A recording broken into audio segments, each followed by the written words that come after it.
Welcome to the Encore Audio Archives YouTube channel. I'm Taper Dave, and this is my channel. I've uploaded hundreds of talks here that I've recorded at meetings in West LA, and I've also recorded conventions starting in 2013. I've got a bunch of those up. And Walt and Mary Murray, the original owners of Encore Audio Archives, started the company in the 80s, and Walt recorded Joe and Charlie's and a bunch of stuff down in Vista, California. My sobriety date is June 20th of 1994.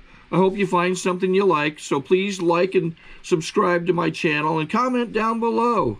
If you want to hear something that I don't have or that you don't see, I'll see that I get it. Anyways, take care and have a great day if you want to. Hi everybody, my name is Larry Thomas and I'm an alcoholic.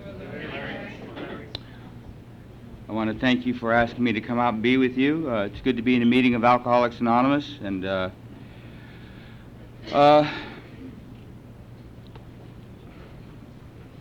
I'm glad to be sober, and if you're new, I know those two words don't belong in the same room at the same time, being happy and being sober. I've never been happy about being sober, and the idea of coming to Alcoholics Anonymous this last time didn't bring on a warm glow, you know. Our book talks about a lot of things, and if you're new, I hope you get the book, and I hope you try to find yourself in there. In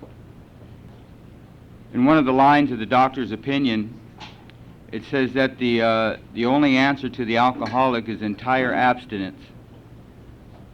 And then it says this starts a seething cauldron of debate. You bet. Abstinence has never been an answer. One of the biggest hurdles the alcoholic has in sobriety is sobriety. Sobriety drove me to drink time and time and time again. I couldn't stand the way that I felt when I was sober. And I spent my whole life trying to figure out how I'll ever feel, be, and think normal, because I knew I wasn't. That was my pursuit of my entire life, was to be normal, because I had no idea what normal was but what I seen in people around me. And I thought, sure, that's what I was lacking. My sponsor tells me that I'm living proof that a man can stay sober for close to 22 years and not amount to a damn thing. He says I'm not much, but I'm all I think about.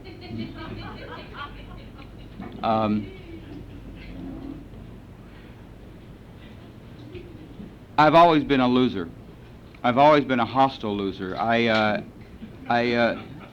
didn't like the idea of, I didn't have to worry about being anything when I grew up because I knew it took too much work.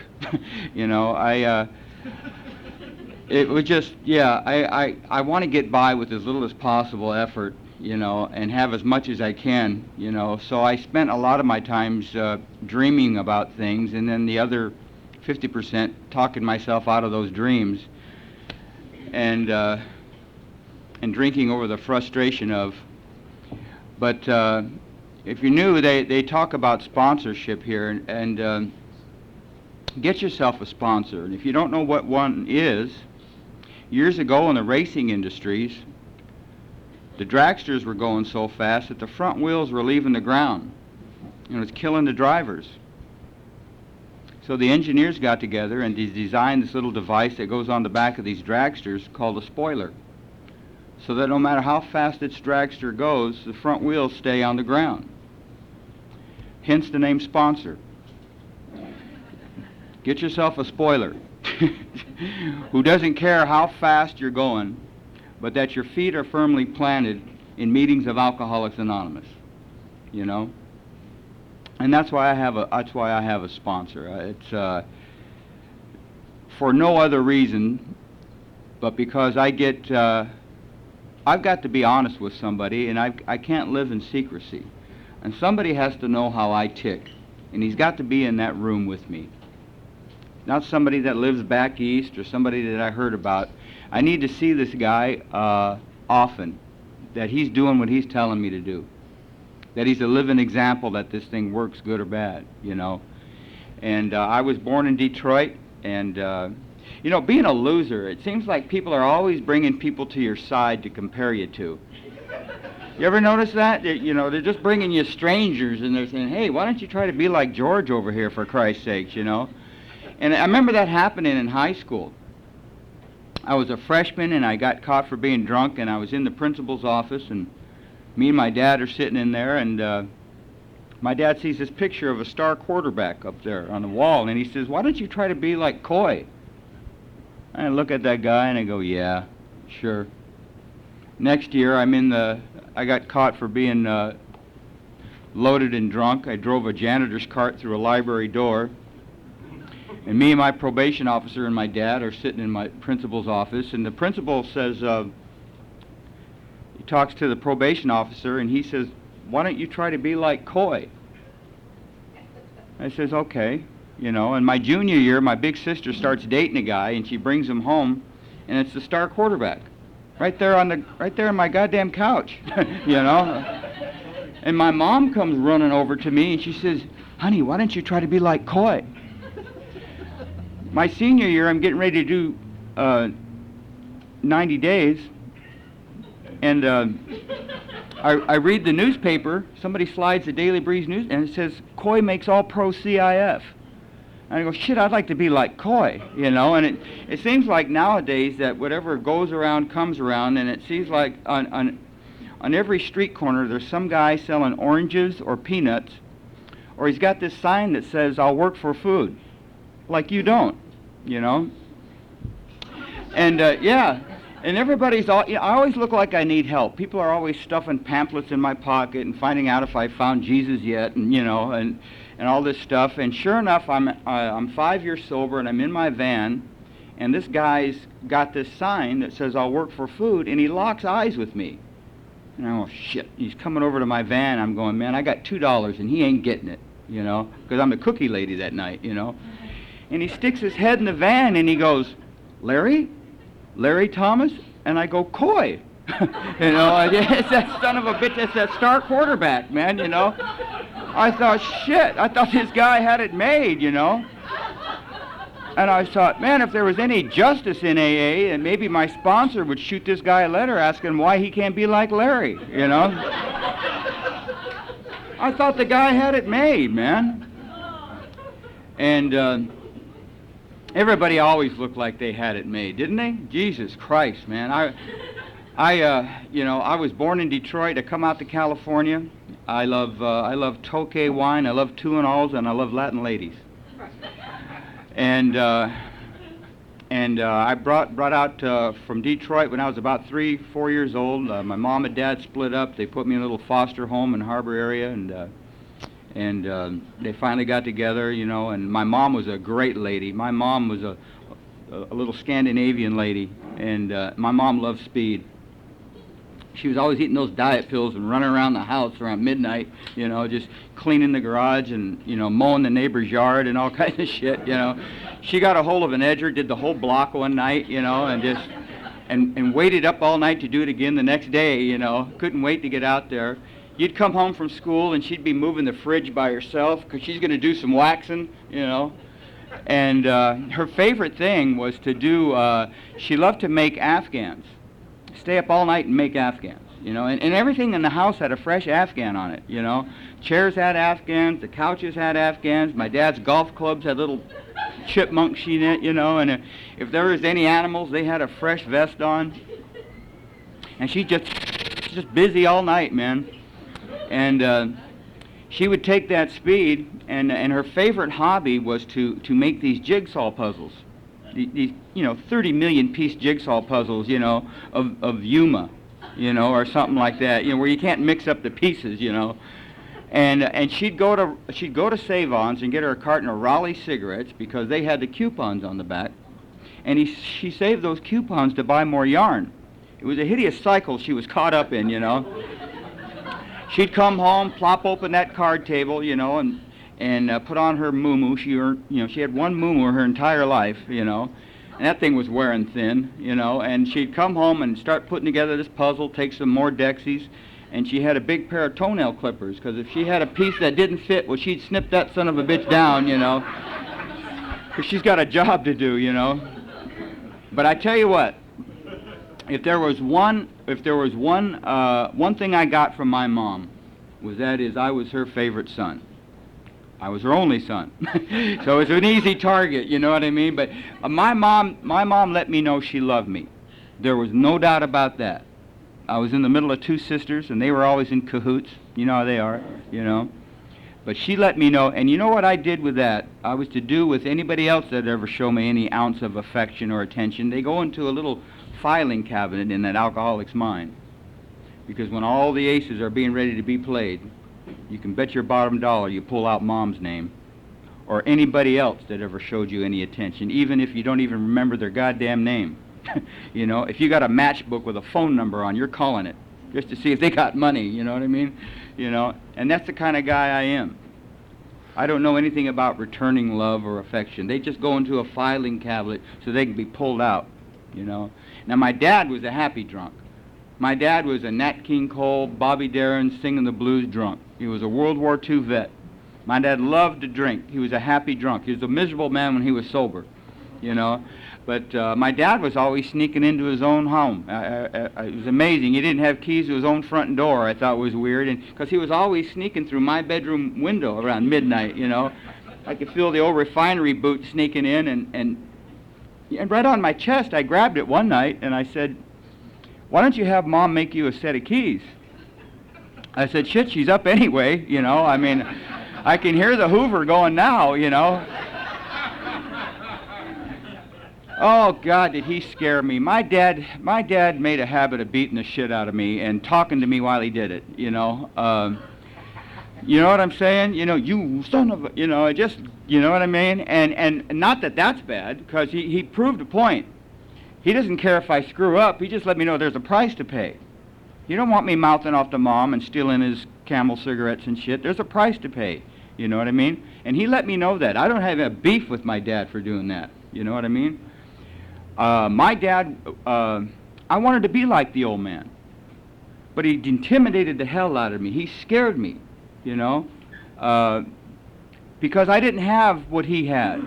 And that was just the ability to go out and go for something. He seemed to have this secret about life and how to do things. And I was so afraid of my dad that I didn't know how to ask him to do things like homework and stuff. I didn't know how to talk to him.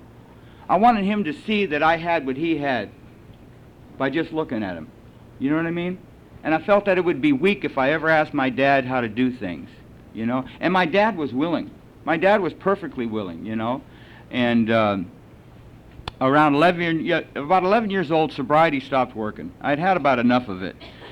Yeah, I did. I couldn't stand the way I felt, and I was tired of always thinking about feeling better. I knew I was a loser. I felt weak. There was nothing in me that made me feel like you did. Everybody else seemed to grasp and develop this manner of living with ease and comfort, and I'm struggling, and I'm hostile, and I'm restless, and I'm irritable, and I'm discontented. I'm doubting the way I feel and think all the time. I've got this big fear that, you know, that I'm afraid of death. I'm always pondering I'm going to die. Wandering around, I'm going to die. You know, you're like, okay, you know what I mean? What are we going to do in the meantime, you know what I mean? And just an uncomfortable kid, you know. But around 11 years old, there was 4 of us in a garage, and we started passing around a bottle of 4 Rose whiskey. And for the first time in my life, I knew what it felt like to feel good sober. It had given me something that I'd never gotten in my little young life by any good grade or any attention or any football game or anything. For the first time in my life, I felt good in my little skin, and it shut off my head, quieted off my gut, and made that tension in between come together. See, there's always been a tug-of-war between my head and my heart and my gut. Don't know what to do, how to do it, afraid of what you're going to think, what's going to happen. Never can just go out there and do things, you know. But I took a shot of alcohol, and it turned Howdy Doody into James Dean in 2 drinks. And I love the way it made me feel. I love the way I started rolling up my Lucky Strikes, slicking back my hair, you know, and I started climbing out the window. My dad was climbing in, man. I felt more comfortable around the streets at midnight than I did around my old dinner table. You know, I couldn't have conversations with my mom and dad and stuff like that, and my sisters. I didn't know what to talk about. All I knew that I was so uncomfortable in that house, and it didn't have nothing to do with what we lacked in that home. Had nothing to do what was lacking in the home and all that. It had nothing to do with, sure, we struggled and stuff like that, but I didn't lack for nothing as far as, you know, what other people had. But what I had inside me was this raging horror in my head and my gut that I was so uncomfortable. I was so ashamed of people finding out what I'm thinking. That I'm ashamed that I can't talk to my dad and go to Dodger games. That I'm ashamed that I got to steal money from my mom all the time and stuff like that. And I don't like the way I feel.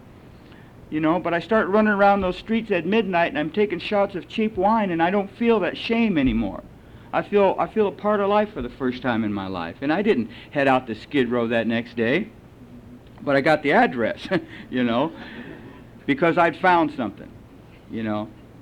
I was always comparing myself to everybody around me, and Bobby used to be a natural at playing baseball, and Joey was a natural at basketball, and Ruby was a natural at math, and I took a shot of alcohol and it was natural. There was no thought process about it. It was the first thing that ever came automatic. I didn't have to, there was no concept, there was no thought, came natural. And the effects were so wonderful that I knew I'd be staying close to that half pint my entire life. I knew I'd found the key, you know? And like I said, I didn't head out to Skid Row, but around my freshman year, I started hanging around this little Mexican girl and started seeing her, and me and her brothers got along real good, and we liked car shows and stuff like that. And before I know it, I got my hair up real big, and I've got my car down real low, you know, and I'm got a white T-shirt and black khaki pants up to here, and I'm driving around listening to the OJs and Marvin Gaye and the Temptations and the Four Tops, and God, I loved it, man, you know. I was in my plumbing truck a couple months ago, and the Four Tops came on. I just started sinking in my damn truck. I loved it. I loved the way I felt, man.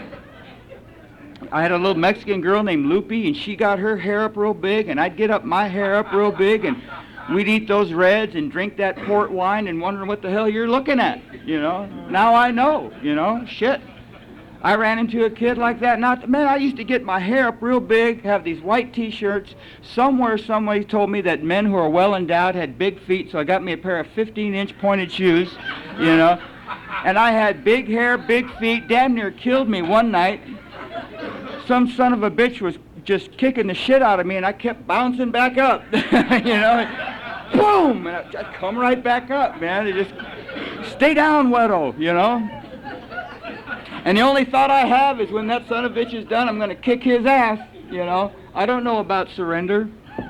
And I loved it, man. And, you know, and we'd bounce around all night, man, and, you know, and, God, you'd start off with 3 people and come back with 3 different people. I mean, it wasn't just 2 hours. It would be days, man. And I loved it, man. We'd have those tape players and boom, boom, boom, boom, have those hydraulics, you know. Every now and then we'd pick up a hitchhiker hippie, put him in the back seat, just bounce the speed right out of him, man, you know. He'd come, you know. Oh, we used to love to get hippies in our car. Oh, man, we had so much, these guys would be tweaking, man, you know. We put them in the back seat, man, where you going, dude, you know, and there's, oh, I can go right here, just take me out right here, man. We bounced that son of a bitch, you know. I loved it. I loved the way it made me feel. I ran into a kid like that not too long ago. I'm in the Glendale Mall a couple years ago. This kid walks by me. He's about 19 years old. He's got a bald head. He's all tatted down. He's got a tank top on. He's got these big pair of pants you can put about 5 guys in. He's got 3 beepers because he's an important kid. I walked by him. He got his mom's earrings on. He's got his nose ring tied to his cheek ring. His cheek ring is tied to a chain to his wallet. He opened up his mouth. He's got a ball bearing in there. I walked by him, he goes, what are you looking at? I said, I don't got a goddamn clue what I'm looking at, you know. Looked like the son of a bitch was going to start right up. Everything was hooked together, man. I wanted to squirt him with some WD-40 or something like that, you know. The hell out of here, you know. And now I sponsor the little bastard. Yeah, he says, what do you want me to do? I says, well, why don't you unlock yourself, for Christ's sakes, man? You little bastard, I'll chain you to the fence until you go to a meeting, you know. Great guy, great guy. Oh, he struggled. He was a struggler. I had him. It was like after about 3 months, a couple years ago, he was going to do his inventory, right? So we make the ride out to Palm Desert. Got to talk at some place out in India or some shit. And me and Patrick are in the car, and we're reading the inventory, right? And he gets done, and I got that feeling like he ain't done, you know. I mean, he's coughed up some stuff, but he hasn't coughed up any chunks, you know. He's giving me carrots, and I want potatoes, you know. I want some beef coming out, you know what I mean? And he hasn't given me up anything, you know. And at the end of the evening, we're riding back. I said, now, is there anything that you've overlooked that you want to get out in the open right now? Have you told me everything you need to tell me? He goes, yeah. I said, well, why don't you tell me what you didn't want to tell me? Well, there's this one thing. He says, when I was about 10, I stole $600 from the priest. It's good work, you know. I says, really? And we talked about it, and we talked about how we're going to make amends. And then there was kind of he says, there's one more thing. He says, about a week ago I drank. I says, what? He said, yeah, about a week ago I started drinking. I says, you mean you wrote that inventory when you were drunk?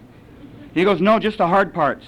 Yeah, I understand that, you know, I understand that. That's not an easy thing to do, you know, and he's back in the groove doing it again, you know, he's back. But anyway, I bounced around those guys for a long time because the little loser finally found a niche in life, you know, and I was comfortable, man, and my drinking life seemed the normal one. Everything I'd ever want, I'd find in the back of that car, you know. And around 1969, all my buddies are going places. Some of them are turning hippies and going to Big Sur, and some are going to Vietnam, and I wonder what I'm going to do with my life. So I thought, well, maybe me and my buddy will go find my roots. We'll go back to Detroit. And we wound up in Phoenix. And we're over there off of North Central and Roosevelt at the Apache Motel, you know, and there's nothing like barroom drinking. I'm looking at the Apache Motel, man, and you know, normies talk about Halloween. I tell you, man, it's Halloween every time that alky goes into that bar. I mean, we don't know what we're going to be, but we know we're going to be something after 2 drinks, man, and I can't wait. I can't wait to find out what I'm going to turn into.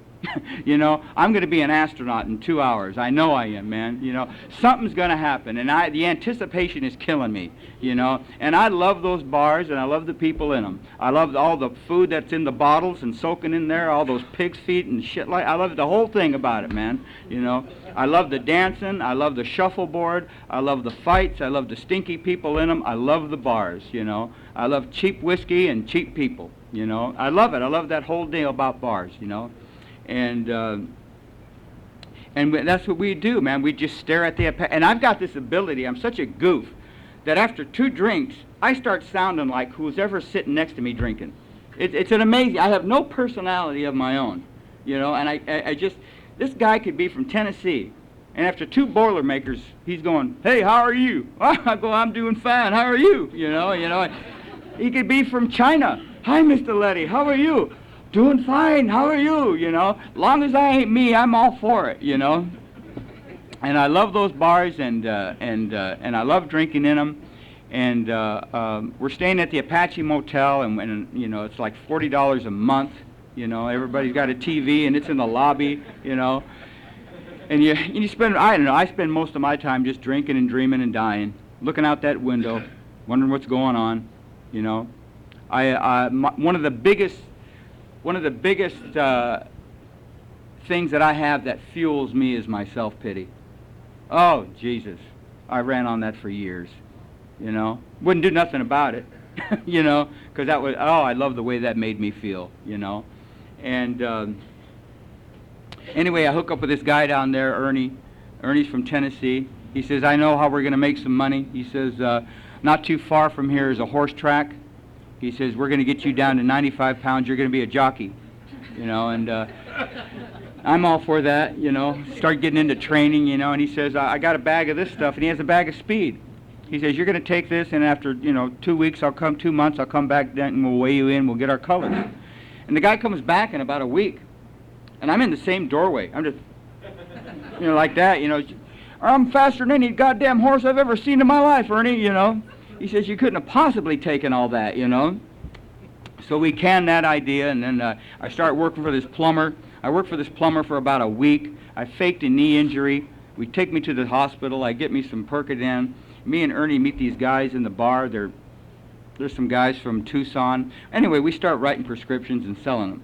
And Social Security cards. We start writing prescriptions for Seconal and Tuinal and Amatol, you name it all. We wrote it all. Damn near took it all, you know. And after about a year, they caught up with me. Well, you know, when you're on barbiturates and wine, there's no freeway chase. You know, yeah, it's not like, there he goes down to 605. Boy, is he going straight, you know. It's just a matter of the sheriff coming into the Busy Bee Hotel going, there he is under there, you know. You know, no, always butt naked. Leave it to that alky. He's always butt naked, man. You know, yep, he's over in the garage. He's curled up over there, butt naked, you know. He's in the boiler room. He's in there. He's been in there for 2 days, butt naked, you know. Always butt naked, man. I talked at a thing out in Bakersfield a couple years ago, a little roundup out there, and there's about 2,000 of us. And we were all sharing the hotel, and we were sharing the hotel with Jehovah's Witnesses. I had this tremendous urge around 3 o'clock in the morning to grab a grapevine and go door to door. You know Bill and Bob love you, you know. Just to see how many of them would open up the door butt naked, you know. Anyway, so they convicted me and put me away, and I came out of there, and they gave me a $45 voucher, and I come back out to California, and I went down to the city hall, got me a room in downtown Torrance, and I started my last cycle of my insanity. Well, I had nothing to believe, but that was just starting. It was all starting right when I thought it was the end. You see? Because at this time in my life, I got people that are drinking with me who are getting married and they're knocking it off. I got people in my life that are drinking and using with me, and they get warned by a doctor that something's wrong with them and they stop drinking. I got guys that are getting good jobs and they just knock it off. I got guys who get 502s and get threatened with 90 days in jail, and that's it for me. I tell you where I identify with Bill Wilson. Had nothing to do with him being a stockbroker or a money maker or nothing like. You know where I identified with Bill Wilson? Is that there was nothing that he could do bad enough to keep him in check. See, alcoholics don't learn lessons. God damn it, didn't you learn your lesson for Christ's sakes? What's wrong with you? Alcoholics have the ability to have everything on the line. Physical consequences, people praying that they stop, little girls begging them not to, Daddy, don't do it anymore. They got 2-year jail sentences. Only the alcoholic can push that aside for a shot of, man, maybe this time it's going to be different. Oh yeah, I know that's right on the line, baby. But I'm sober now. And I'm not talking 3 days and when you're in your DTs and all that. I'm talking when the alcoholic is 3 months, 4 months. The biggest cause of relapse is sobriety. Alcoholics can't stand to be sober. And the saddest thing to see in Alcoholics Anonymous is people coming to AA, watching these people get their cars and some change in their wallets, and these new people are thinking, God damn it, that's the thing here, is you come to these meetings and you get your life in order. And you concentrate on keeping your life in order, and once you have normal living, that'll become the treatment of alcoholism. Normal living is not the treatment for alcoholism. Alcoholics Anonymous is the treatment for alcoholism. All normal living does is it's just somebody doing these things and getting their life in order. That's all that does. Doesn't guarantee you're going to be happy, joyous, and free. I'm here to tell you, you don't have to have a bunch of dough to be happy, joyous, and free. You can be without nothing in Alcoholics Anonymous. You don't have to have shit. In fact, you're better off when you don't. It seems to have a little bite in your ass when you need to do things around here. You don't have to have nothing but this book and a sponsor and some meetings to go to.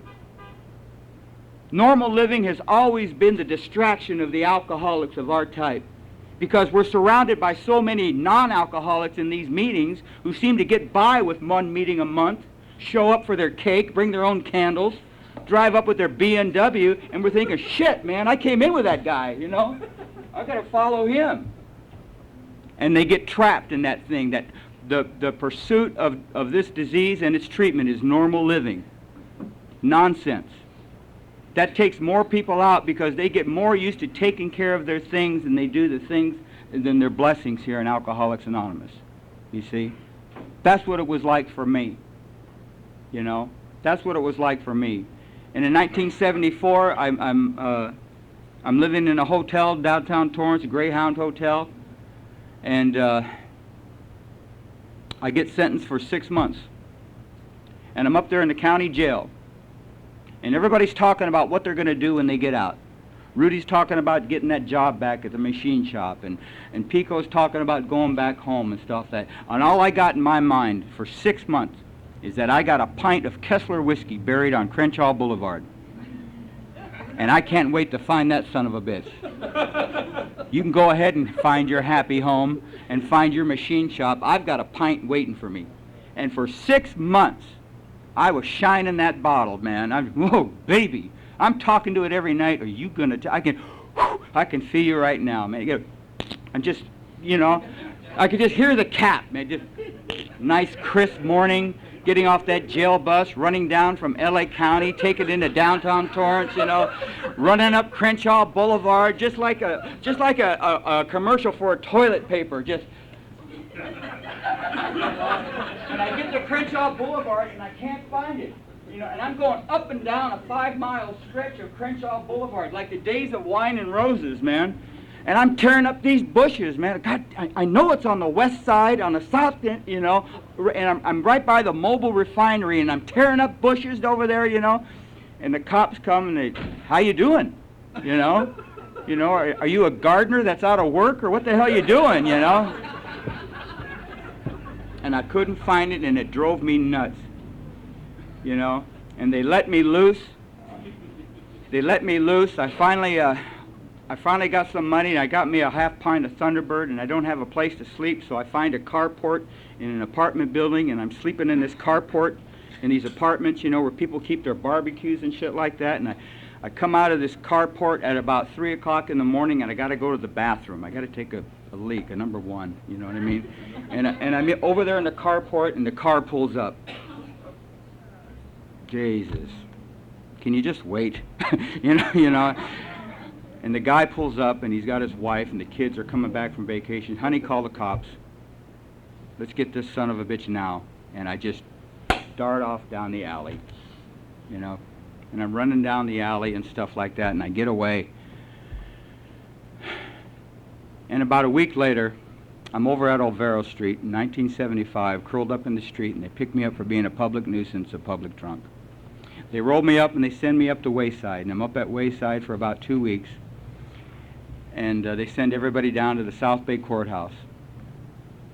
And in about 4 o'clock in the afternoon, we're all going to be tried and convicted and stuff like that. About 4 o'clock in the afternoon, everybody's gone. In a little holding tank about this size. There's just me and bologna sandwiches. I'm on a concrete floor, and I got a Vaughn's bag and no hope. I'm sitting there, and everybody's gone. I'm sitting on a concrete floor, and I'm listening for the keys. That's all you listen for. And I hear the keys, and I hear the shuffling, and he's coming down, and he opens up the door, and there's a Scottish man with a patch. And he says, "Are you Larry Thomas?" And I said, "Yes, sir, I am." He says, "My name is Alex. Come with me, kid, you're going to AA." AA?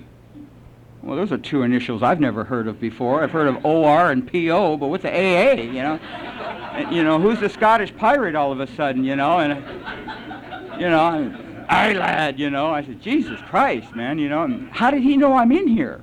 You know, what the hell's he doing here? He's not a cop. He's not a probation officer, you know. What is this guy doing? I mean, he's a refinery worker, and he's on his day off. He had no business being there. His wife was in the hospital dying of cancer. And he's over there in a holding tank at a county jail. Doesn't sound odd to us, does it? Relieve me of the bondage of self. See? He was doing the uncomfortable to get comfortable. He knew exactly that's where he was supposed to be. See? That's why you go to those places, is when the shit's hitting the fan. He could have been crying the blues, but he knew he had to get out of himself. And he said, "Come with me, Larry, you're going to AA." And I'm ready for a long ride and maybe some lunch, you know. And the guy takes me for a 15-minute car ride to my first meeting of Alcoholics Anonymous, you know. And he was your biggest cheerleader. He talked you guys up a storm. He was so excited that I was coming to see you. And he told me one thing that I'll never, never forget. And if you're new, I hope this may help you, if anything I do say, is that we know you feel different. We know you feel different. And that seems to be a common trait of alcoholics, is that no matter who's in front of them, it's just a matter of time that they feel different. But he told me something that I held very dear to my heart. He says, "Larry, in Alcoholics Anonymous, the more different you feel, the more qualified you are." He says, "Nobody comes here happy and well-adjusted. That's just what the Al-Anons feel when they see you leave," you know? And he took me to my first meeting.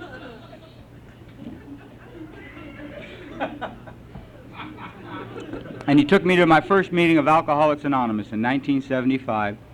He waddled me into a little meeting over there in Torrance called the TLC Club. He introduced me to a little lady named Indian Jeannie and Captain Bob and Tennessee Bill and Singin' Sam and Serenity Sam and Bicycle Ray and Santa Claus Ray and Dancing Pete and Whistling Butt and all these other people. I'm going, shit, you know, everybody's got a nickname and a tattoo, you know.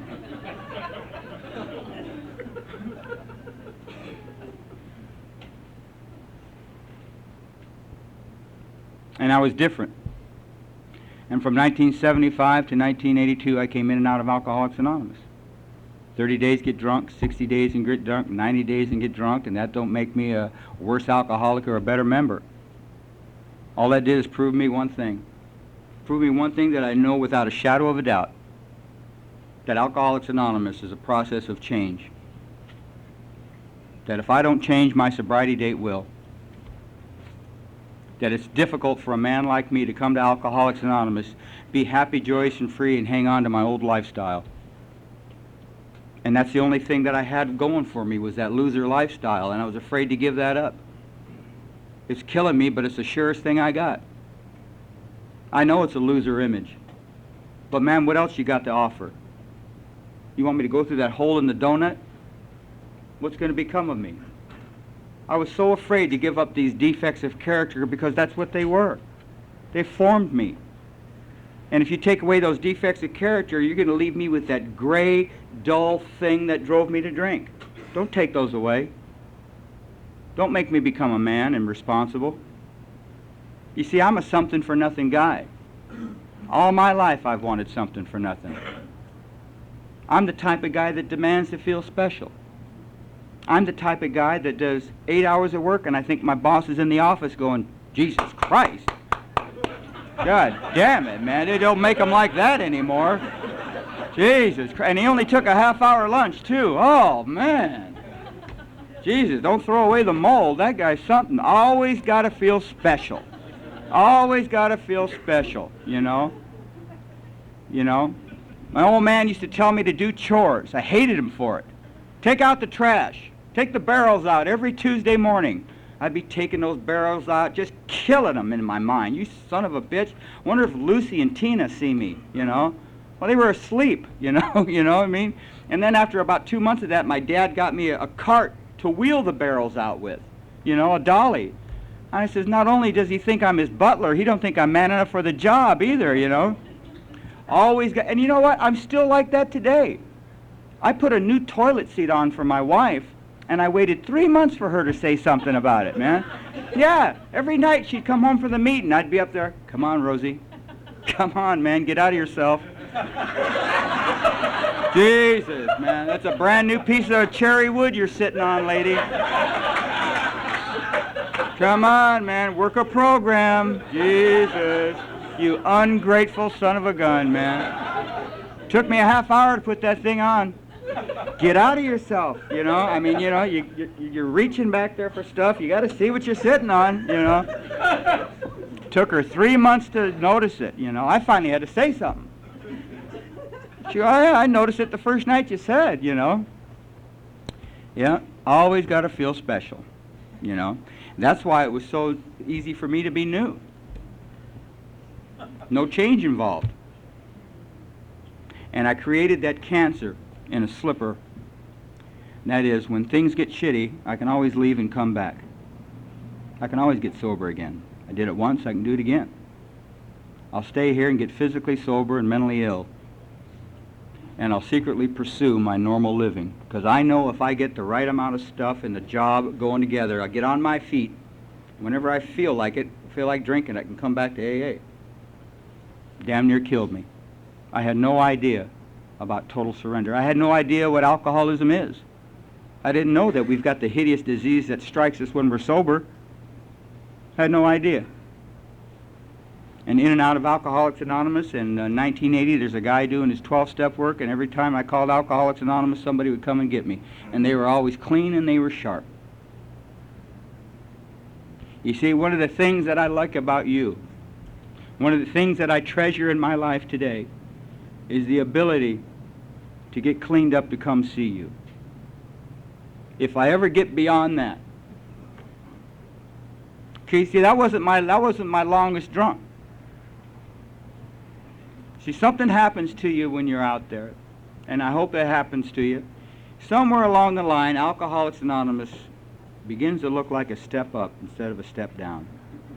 We no longer look like a long arm of the Salvation Army or some kind of probation office hangout or something like that, or part of the relief fund or anything. We don't give blocks of cheese here or shit, you know. That it begins to look like a way of life, you know. You know? And I had no idea. And in 1980, I'm over in Wilmington at the Don Hotel. I'm up at the 3rd floor. I've got a hot plate and a hot TV. I got a PM bourbon bottle, and I'm watching Jeopardy so I could really feel like an idiot, you know. Every now and then I get one right, you know. Donald Duck, yay, I am a smart man, you know. You know, Disney characters for 200, you know. Jesus.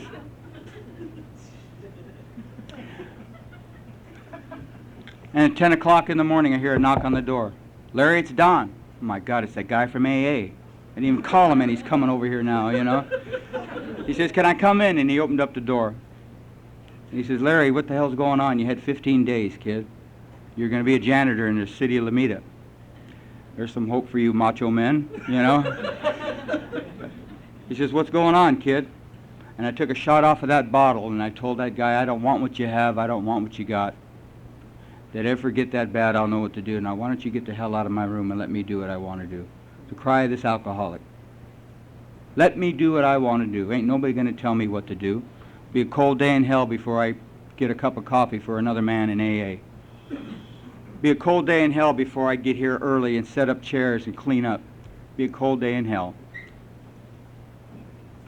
And in about 10 seconds, I'm stuck with that thought, and the only answer to life I've ever knew left that room, that bald-headed carpenter. And I'm stuck with the memory of you. Struck a chord in the back of my head around 1967 when me and my dad are fighting. I'm 15 and I'm getting kicked out of the house because he tells me if you want to live that way, go ahead, but I got 2 daughters and a wife, hot shot. And I leave the house, but right before I leave the house, me and the old man fight, and I get him one. And boy, I used to joke about that, and I used to pride myself about that, but lo and behold, what came out of my inventory was how that made me feel, making physical contact to my father, trying to bring him down to my level. See? How that made me feel.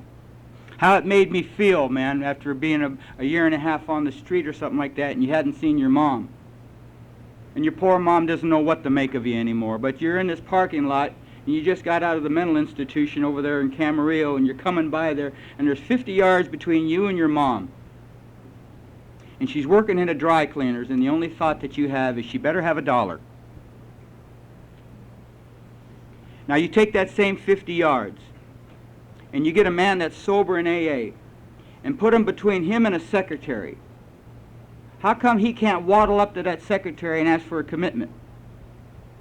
How come it's easy for that guy to waddle up to his mom and smack her around for $1? How come that same guy can't ask that secretary for a commitment?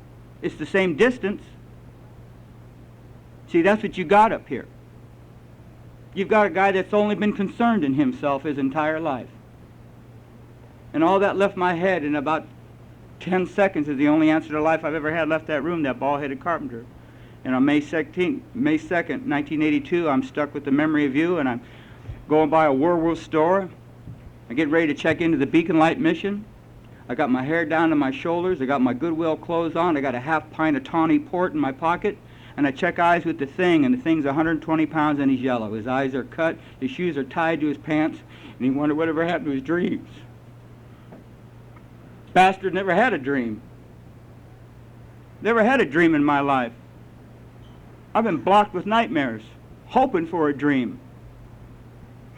And I did what I got that way. I panhandled some money, and I called Alcoholics Anonymous, and who do I get?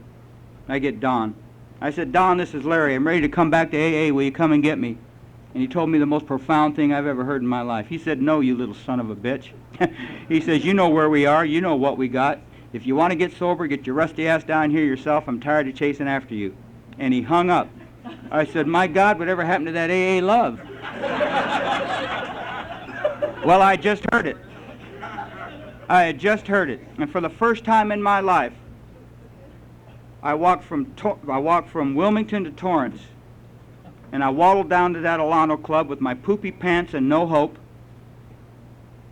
They let me into the club, and I says, is Don there? And they said, he's in the coffee bar. So I waddled over to Don, and I asked a man that had never asked a man in Alcoholics Anonymous. I said, Don, I says, I don't know what to do with my life anymore. I says, would you be my sponsor? And that guy lit up like a chandelier for 5 seconds. And then he lit into me for about 20 minutes. What time do I stop? Sure. Okay. And that guy was my first sponsor, and I loved him. And he loved me. And I thought he was going to take me to the mission. He says, you know what, Larry, at the end of that meeting, I stayed there all day, and I shook it out, and I drank buttermilk and honey juice and oranges, and I hallucinated, and that was all old time to me, because I got used to that. But I stayed there all day, and they stood me up at the Thursday night meeting, and I said, my name is Larry Thomas, I'm an alcoholic. And at the end of the meeting, I thought he was going to take me home to the mission. And he says, you know what, you're coming home with me, kid. And I started thinking, hey, I'm smelling waffles already, you know. This is sponsorship, you know. Sleep on the big bed, you know, yeah, you know. We roll up to his house, and he put me in an abandoned car. He had an abandoned Toyota. It was all beat up. It was on blocks. He says, get your ass in there. I said, take me back to the mission, you know. He said, nope, you get in that car, and if you get out of that car, I'm going to call the cops on you. And he slammed the door, and he walked away.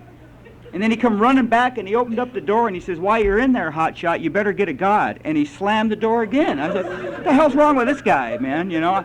I'm in a Toyota. Where am I going to find a God, you know?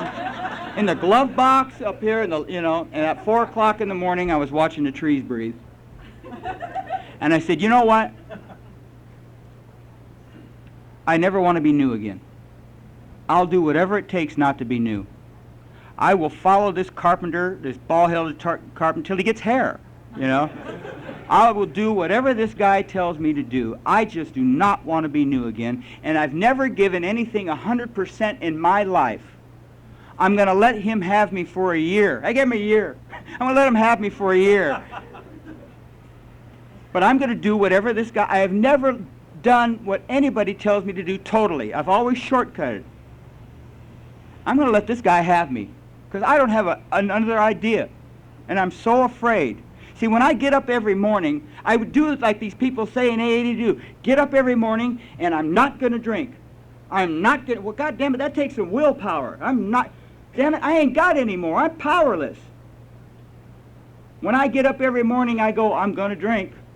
I know that sure as I'm standing here, that if I'm not around people in Alcoholics Anonymous, I am going to drink. I will never be so sober that I can't get drunk again. But I can get so drunk that I can't make it back again. I am 21 years sober, and it ain't enough. I know people who are 48 years sober, and it ain't enough. There isn't enough sobriety to keep you happy, joyous, and free without returning back here and finding some avenue of giving. Some avenue of giving back. It ain't about getting and sitting in the front row and getting and getting and getting. You've got to find avenues of service somewhere, or you become restless, irritable, and discontented. You'll hear people talk about the blessings here in Alcoholics Anonymous, how they got sober and they've got their car back, their college back, their wife back, and they talk about all these beautiful blessings. If you're new, watch them like a hawk. Eventually, these people will be hanging themselves with their great blessings because they become more concerned about their blessings than the people that blessed them when they didn't have a penny to, when they didn't have nothing.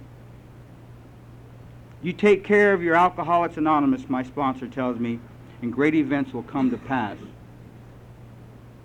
And I've got a fine sponsor. I've got a beautiful sponsor, and I got a beautiful home group. And that's the magic part of my life. That is the most beautiful part of my life, is thinking about Alcoholics Anonymous. When I think about Alcoholics Anonymous, I don't think about Bill and Bob and back east. I think about my home group. I think about my sponsor. I think about the guys that I sponsor. Now, I know I got to get down. And I don't have a riddle or a biblical saying or a rhyme to get me off this box. But I can tell you one thing, that every now and then, I've got some peace and I've got some comfort in my gut. I've got some ease and joy of living. And every now and then, I watch a guy that I sponsor get a cake. And then I watch him give a cake to another guy. And I see my life unfold in a way that I didn't think was manageable. And then there's this fellowship that I crave. Oh, how I love that word. I know it thoroughly. And I love being around you. And I love the way you make me feel. And we say that we're sober by the grace of God. And I never knew what that meant. But the grace of God is just a compassion for the suffering. Did He not have compassion for you when you got here? Did He not have compassion for you? If not, think about the day you were before you come to AA and think about where you are right now. Something's moved you. But it wasn't until I started showing that grace to new people and become more concerned about them getting sober and have compassion for the new suffering alcoholic that I can proudly say that I've been sober by the grace of God. Thank you.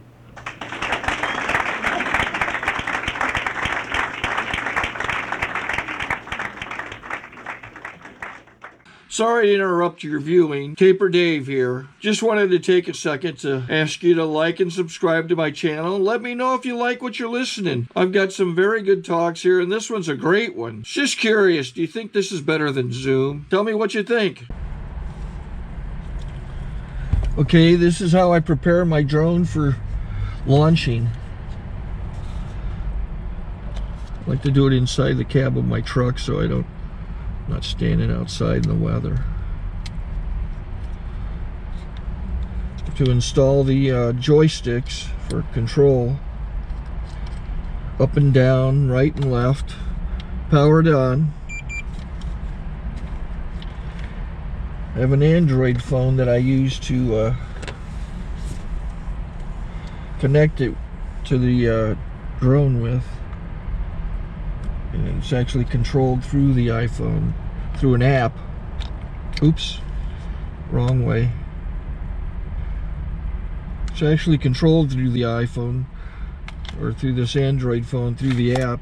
It's actually controlled through the Android phone, through an app, and you connect it through this short connection right here.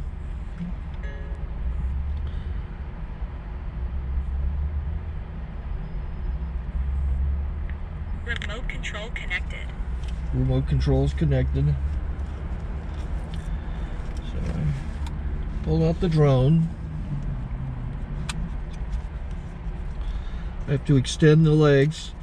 Long legs extended first, then the short legs. Remove the gimbal protector.